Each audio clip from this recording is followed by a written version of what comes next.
Welcome to Unboxing What Matters, a podcast brought to you by Daraz. In each episode, we will unpack the opinions, topics, and big ideas that are inspiring and changing our world today. I am your host, Mimi Nicklin. Welcome to the show. Hello and welcome back to Unboxing What Matters. Very excited to have you all join us here for this conversation today, all around the next financial frontier, financial inclusion. Today, we're going to unpack what that is, why it matters, and why it's relevant to our world. I'm here today with Friso Wesseling, co-founder and chief operating officer of Koko. Friso, welcome to the show. Thank you so much, Mimi, and thank you for pronouncing my name perfectly as well. And I don't get that a lot in this area, so I was happy to hear it.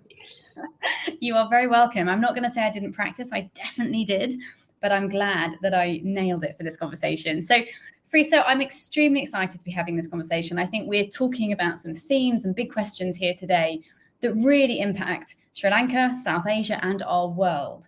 So let's start with setting the big picture. This data is mind-blowing to me, but according to the World Bank Findex survey, 1.4 billion adults still have no access to banking. Can you start by telling us what is financial inclusivity, what does it mean, and why does that matter?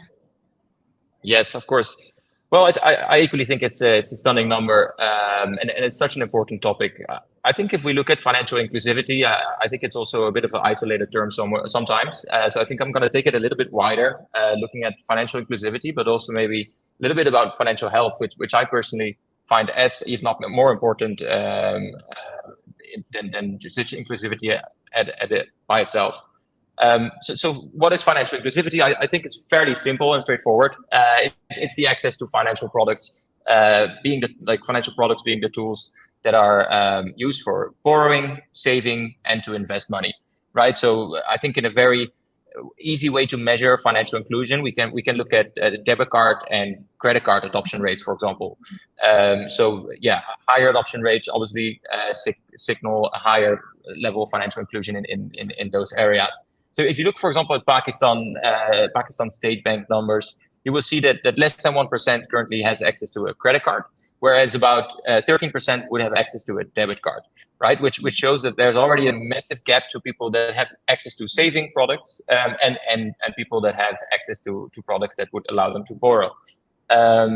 If you would add a wallet to the equation, correct, we're going up to about late 20s, so maybe around 28, 29% of people that have access to a tool that they can utilize. I think what is important about it is that like financial inclusion is directly tied with social and economic empowerment. If you have access to a saving tool, obviously this implies that you will have, or likely will have, higher domestic saving income, correct? Equally, if you have access to better investment tools, then this would lead to investment efficiency. I think for me, what is the importance of financial inclusivity in the end is, if you narrow it down to, because we can talk about like very high level about indeed like the increase in GDP if people are financially included, but I think more importantly, if we narrow it down to maybe people that by the World Bank would be considered as the poorest people in the world, right? So I think in general the benchmark is if you earn about less than $2 per day on average, then you would be according to the World Bank, you would be indicated as poor, basically. I think a misconception is that people that have, on average, a salary of $2 per month is that they don't need access to financial services because there's not a lot of money to manage. Whereas actually the contrary is absolutely true. Because if you think about $2 a day, it's an average, correct? So there's days that there is higher income, and there's days that there is no income. Often these people have inconsistent jobs and are therefore also not prone to any financial shock that might occur. So I think the importance about that is to realize like what type of tools do they currently use informally in order to get access to financial services? Because in the end, finances become a much more central part of life. Correct. If you earn less or on average $2 a day and tomorrow you might earn nothing, then managing your finances is going to be much more important than if you know tomorrow you're going to earn $100, for example. So if there's a really interesting book which is called Portfolios of the Poor. It was actually written in I think the beginning of the century, and it looked at financial diaries in Bangladesh and India. So people that basically maintained their finances in rural villages, and they saw that the amount of informal tools that are being used, such as pawning off family assets or having a credit line with the local grocery store, or right, so people need to borrow, they need to like basically collect the money that they have borrowed, but all informally. People need to lend, but make sure that there's a repayment. People need to deposit, but also need to make sure that there's withdrawing. But there's no banks, right? And there's no tools helping them. So I think right now, a positive note, I think, is that the World Bank, like the poorest of the poor, like the people that earn less than $2 a day, has significantly improved across the world. So I think we went from, when the study was done, 1.5 billion people living under that mark to right now, I think it's about 650 million people, which is significantly improved. However, that doesn't mean that these issues still exist, and especially looking at our markets. So I think from an inclusivity perspective, speaking on a very high level, like of course we know that there's economic factors and social factors that it improves, but I think from a much more practical level, all the way narrowed down to, and then we can obviously take the $2 as example, but also like in general lower level income countries where people, I think it indicates that just finances are much more central in people's lives, and without the access to it, absorbing any financial shock is very difficult. I'm not sure if that's a very lengthy answer already to your question, but it's a difficult topic, right? In the sense, inclusion itself is just, do people have access, right? But with access, what do we gain in general, right? In the end, I think what we want to measure on the longer term is people's financial health. So in order to be financially healthy, we know that you need to have access to a financial product, right? So it starts with gaining access. And then it's on us, so the people that, such as Koko, right, as we are a financial services company, once we have allowed people with access, we need to ensure that also usage is being done. So if you look at India, for example, in the last 10 years, or I think in the last decade, about 48% of the accounts that were opened are dormant, right? So that means that people might have gained access, but they're not using the financial tools that they have actually created. So just looking at financial inclusivity would give you a false sort of indication of how financially healthy the country actually is, right? So from my perspective, it's our job to indeed make sure that adoption is available, right? So that people have equal access to financial tools, but then as well as that people understand them, so that we educate them and make them financially literate, that we then make sure that they adopt them in their lifestyles and consistently use them. And through that cycle, you finally end up with being financially healthy, right? With making sure that consistent, for example, savings income is translated into, in the end, being more resilient for any financial shocks, correct? And I think those two aspects for me are going hand in hand, because there's so many, I think, areas in developing markets where we say, well, financial inclusivity has increased a lot. But then actually, if you look at the bottom of the funnel, like what is being done with it, like is inclusion the goal? It's a presumption of becoming financially healthy, I guess.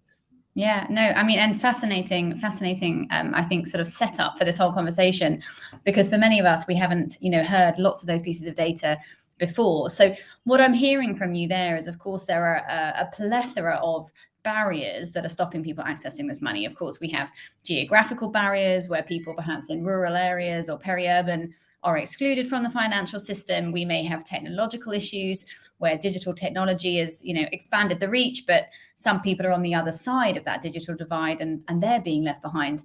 But you also touched on, I think is really interesting, the idea of a social barrier or a social frontier, which is social norms. You were mentioning there in India, bank accounts are being opened, but people aren't using them. So what social norms are occurring across the region that is stopping people from using financial services?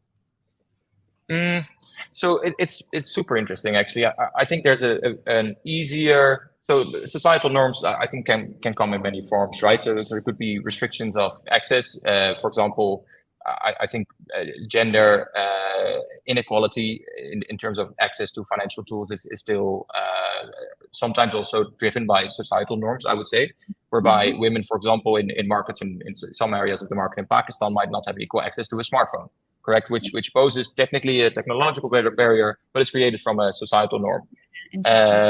So it could be around like mobile phone ownership, but also about community and communal beliefs on interacting with financial services. There's religious norms that sometimes restrict, for example, taking on earning money over money in for example, Islamic culture, meaning people are not happy to pay or not allowed to pay interest, and therefore there will be societal norm, I think, a barrier for them to adopt any financial service altogether. And I think there's societal norms that are caused by lagging governmental developments. For example, in Sri Lanka, there are still handwritten national identity cards, which means that for us it's very tough to assess someone's actual identity, because it gives us higher risk, and our digital tools basically can't assess the handwriting of different officers that might have given those IDs out in the past, right? So I think there's definitely societal norms. They vary across regions, they vary across countries. I think the most interesting one to look at is really around women. I think the opportunity is biggest if we eliminate those societal norms towards female financial inclusion. I think there's a lot of economic and potential benefit out of removing that altogether, apart from, of course, the social benefits and the economic or even the commercial benefits that it could have. And I think those are probably also hard to eliminate, especially when they're religious. But I think there's a lot we can still do in order to make a lot of progress there. Yeah. And why do you believe, within some of those social opinions, perceptions across Southeast Asia, we know, and in fact many parts of the developing world beyond just South Asia, there is a lack of trust in banks. Where is that coming from in these parts of the world? And how are developments in technology like you have at Koko, I know you're not a bank, but in financial development, in overcoming this relationship barrier with banks themselves? Yeah, that's interesting. I think the banks, they do play a role. I think there's a couple of aspects I think that play a big role here, especially when we're talking about credit. So my knowledge, I think mainly because we've been doing Koko in Sri Lanka for the longest time. So I think I have the most experience in Sri Lanka, which I think I can also explain on the basis of some data. So in Sri Lanka, actually, it's really funny to see that there's more debit cards in the market than adult population. So the debit card adoption rate is incredibly high. Whereas credit card adoption rates are lagging. So I think the credit card adoption rate is around 10%, which shows again this similar debit and credit gap that we see across in Pakistan and Bangladesh as well. I think the reason why banks are still unable to provide credit to the same people as they provide debit to is because there's a lack of consumer data. Like our markets are very offline driven, and basically that results that most of the transactions are offline, right? People taking a tuk-tuk, that's not a digital payment. People buying mom and pop store groceries, that's obviously not a digital payment. So those transactions go unnoticed, which leads to, I think, the majority of the population slipping through the credit scoring nets, right? So I think the banks actually lack consumer transactional data in order to do robust credit scoring, which allows them to take a bit more risk, right? Apart from that, they have low risk appetite in general. So I think, or lower risk appetite than you would right now see commonly in financial services companies across Western markets, but also I think in Asia. And the last one is the application side, right? So the processes on the banks are still very bureaucratic, and rejection rates are super high. So that means that people might be able to apply, but then after 2 months hearing that they've been rejected is also a problem, correct? So I think the problem there between the bank and the consumer is that I think that the bank lacks indeed the data to do proper credit scoring and therefore take a bit more, or at least take more better assessed risk. And from a consumer side, it's because they can't do that. Like they see that they're getting rejected a lot. So I think where financial services companies really can play a role right now is by eliminating that barrier of rejection, first of all, but also the barrier of the application process. And I think that is where, I think the lack of adoption of credit from both the bank side but the consumer side partially arises from. And it's also because of the affordability, right? So in general, interest rates are very high in our markets. Traditional credit or formal credit is expensive, which means that products like Koko that offer 0% interest microcredit are and don't have those application processes are easier for customers to adapt and adopt, I guess. So let's unpack that a little bit, because I'm conscious that for some people listening today, they may not know, when we talk about financial technologies, we're talking about mobile apps in this space, what that means. For many, a bank account is, the type of bank that's existed for generations, and they may not fully understand the process of Koko or others in the space. So what you were mentioning there about tuk-tuks and sort of life, everyday life in these countries, often banks aren't designed for that type of high frequency, low denomination payment across many developing markets. So how do apps like Koko work, and how are they changing this? How are they filling the gap?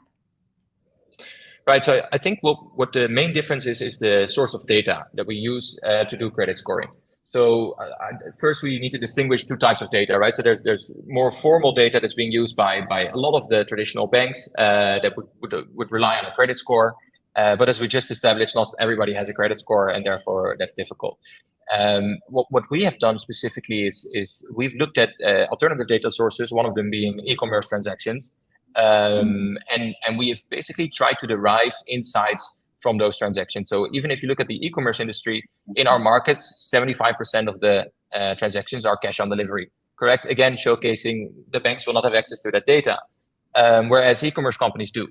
And I think spending behavior, especially on the e-commerce side, utilizing those data points, you can derive disposable income, right? Or at least a proxy income estimation of disposable income. So what Koko has done is we have leveraged alternative data sources in order to basically map out the income levels of people in developing markets. And based on those approximate income levels, we can provide people with a microcredit. Again, these are very small amounts, correct? So we're not talking about credit lines of thousands of dollars. On average, when you apply for a Koko account, you would get about $10 to $15 in credit. Okay. And not even everybody gets that amount, correct? So what we've done is we've tried to break the entry barrier by trusting more people. So we said, well, we have a little bit of data. We might not be able to fully know exactly what your salary is or what your earnings are, but we have a bit of an idea. So we're going to provide you with trust, first of all, and a little bit of credit.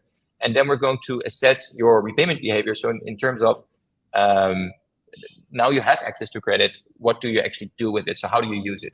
So we very much focus on education in making sure that responsible spending habits are basically adopted by people that are using credit, but also that we're doing that by a reward system. So in the end, what Koko does as well is that if you do show good repayment behavior, your spending limits would increase, right? Which means that we would bridge the credit, so we bridge the trust gap. And from that point onwards, we basically say to the consumer from here on onwards, it's up to you to show us what you do with that trust.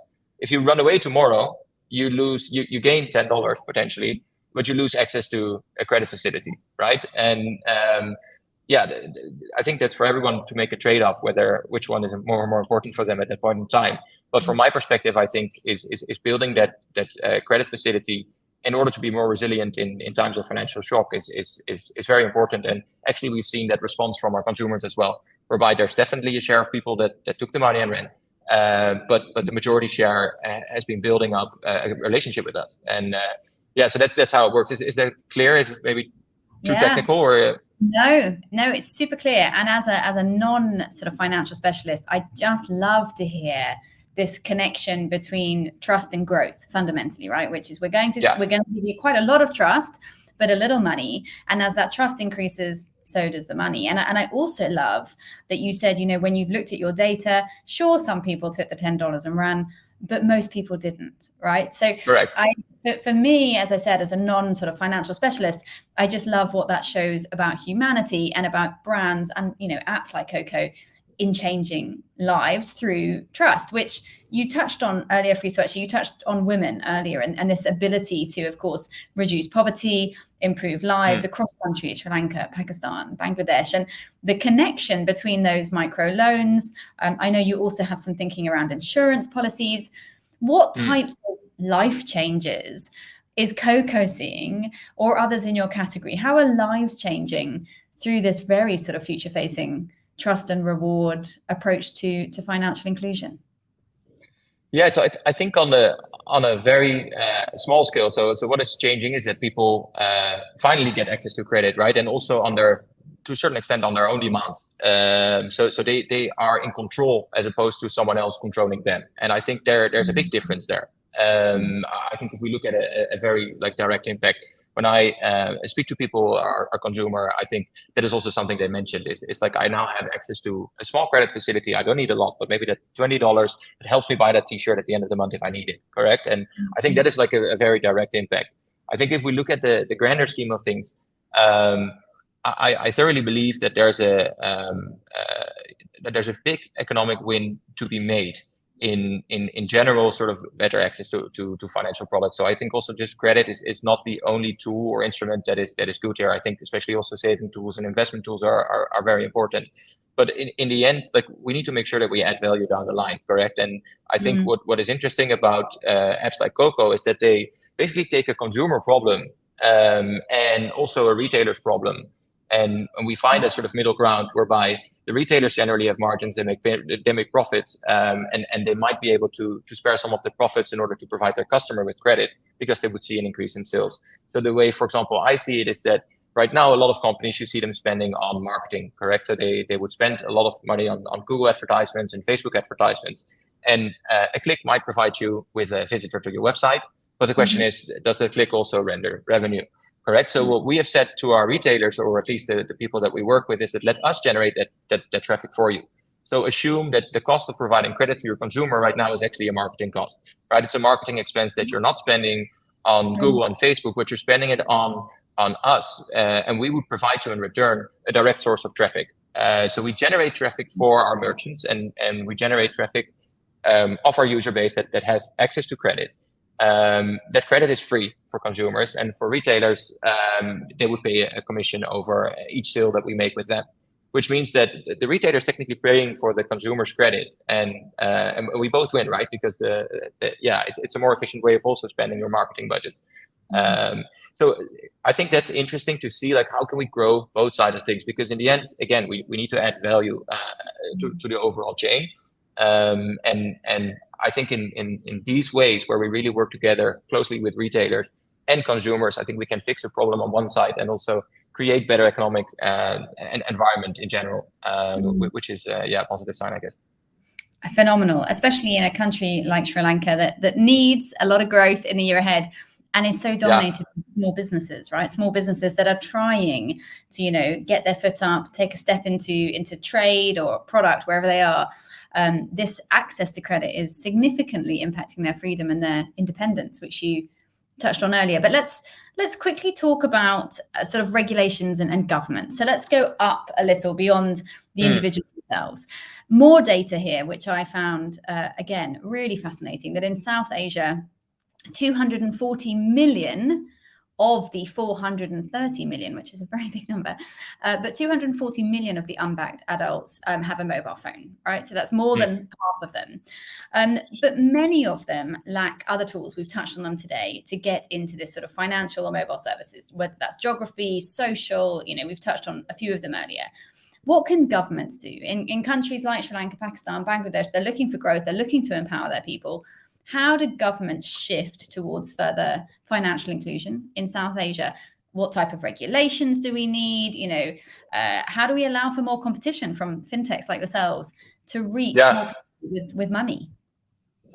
Well, I think you actually touched on the answer to your question in your question, in the sense that you said, well, a large amount of people have access to a smartphone, right? So for me, the key term here is digitalization, and I think making sure that the rails are being supported at least by governmental initiatives. So the digital rails that are required to make this even possible are supported. So more from a digitalization of transactions aspect. But I think where they could also really help is in, for example, the guidelines on the barriers for entering the market from a private perspective, right? So if we look, for example, to a country like Bangladesh, where fintech, like wallets have been massively adopted in Bangladesh. Bangladesh is by far the country in South Asia, except for India, that has adopted wallets the most. The problem, however, is that the central bank guidelines around doing digital nano lending, right, or providing credit digitally as what we are doing, are very strict, and the earning potential of those is capped. So for example, the interest rate you can charge on a digital nano loan is in Bangladesh, from the top of my mind, is 9%, right? Whereas the interest rate for borrowing money to even provide that loan are much higher for us. So the costs for doing this business are already higher than where the revenue is capped. So I think where interest rates are obviously, well, they have been on the rise globally. I think these regulations and guidelines are not updated in a high enough frequency for private companies to be comfortable in order to do business there. So I think ease of business is one thing that they could improve by making sure that these guidelines are more dynamically and faster adapted to market situations that affect money markets, correct? And I think if we speak about that specific guideline, it doesn't even allow actually for digital nano lending, right? It's mainly focused on nano lending. So again, that's where also I came from the aspect of digital. I think, right, like you mentioned, I think the easiest way and tool right now to allow a lot of people to transact is through mobile phones, correct? By far. And then for that, we need to make sure that people are very well educated, that the software is secure, and that there's obviously security guidelines that we follow. But also for that, we would need to be, to a certain extent, licensed, right, as a digital microfinance bank, for example, or like there needs to be a specified license that would allow us to do our operations, and that would create the rails for us to even ride the train, correct? And I think right now a lot of our markets still lack that regulatory environment, whereby it's a gray market. There's market entrants with the right intentions. There's market entrants with the wrong intentions. And I think that is obviously creating a market where fraud could also happen at one point in time, and that would like have a major dent in the trust of people that they would have in financial services and fintech altogether. Which I think these are problems that we've already been seeing in markets like Pakistan, where predatory informal lending through digital tech, like digital companies, has not been successful in every case, whereby its interest rates are incredibly high, and it's maybe the opposite of what is happening in Bangladesh. But like lack of regulation also creates the possibility of fraud, thereby losing trust. And I think in a lot of other industries, you've seen that if you lose trust in technology as a market, like for example, what happened with e-commerce in Bangladesh, whereby large e-commerce firm left the market, like this has impacted the e-commerce market and the trust in e-commerce in Bangladesh altogether, right? In last year. So I think that's a really good example of and again, maybe e-commerce regulation and like it could happen still, even if things are regulated. But I do feel that would really help. Yeah. So, I mean, it feels like there's quite a long road ahead. We've got a few hurdles, right? A few hurdles to overcome. But just to sort of end on a more personal note, I can see that you love what you do. Why? Yeah. Tell us a little bit about your journey. Why are you loving this? Because it's a long journey. You're trying to shift some serious, behaviors and governments here. So let's end with a little bit about you, Friso. Why do you love this, and what do you hope to achieve in the next few years? Well, I think what I love about South Asia in general, or about fintech in general, I think it's a good marriage for me, at least. So my passion really comes from innovation. I was educated in Rotterdam. I did a master's of innovation, and I think that really sort of is one of the keywords areas that I really enjoy working in and working towards. And then my second passion was photography, which brought me to South Asia a lot. So I used to actually go to Bangladesh and India and South Asian countries to do photography before I decided to move here.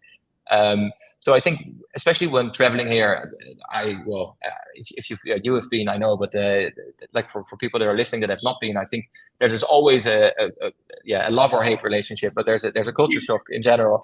And for me, that was a very positive one, and I really just enjoyed being around the people here. And there's so much talent, there was so much ambition, there's so much creativity, there's so much resilience for things that we can't even imagine back in Europe. If the train is late, we get people to complain a lot. But here, if there's a political coup, people come to a smile to office next morning. So I think like I've learned so much from Sri Lanka that and this journey altogether, just from the people, that is for me has been one of the core reasons why I stayed, and also why I got really excited about sort of trying to improve their digital lifestyles, starting with e-commerce and helping retailers build their brands, to right now building the financial services side for again the supply side of things, in order to hopefully improve people's lives by making it a bit easier. Amazing. I mean, I don't think we could end on a better note than that, making lives easier. And you're right, after the few years that Sri Lanka has had, and much of the world, in fact, since 2020, anything that we can do to make lives easier, give people access to their freedom, to change, to growth, to the opportunity to, reach the market, do their business and live their lives. So Friso, thank you very much for your time today and for sharing with us a whole new world of how we are evolving our societies and our businesses. It's been an absolute pleasure. So thank you for being here. Thank you so much for having me, Mimi. It was an absolute pleasure.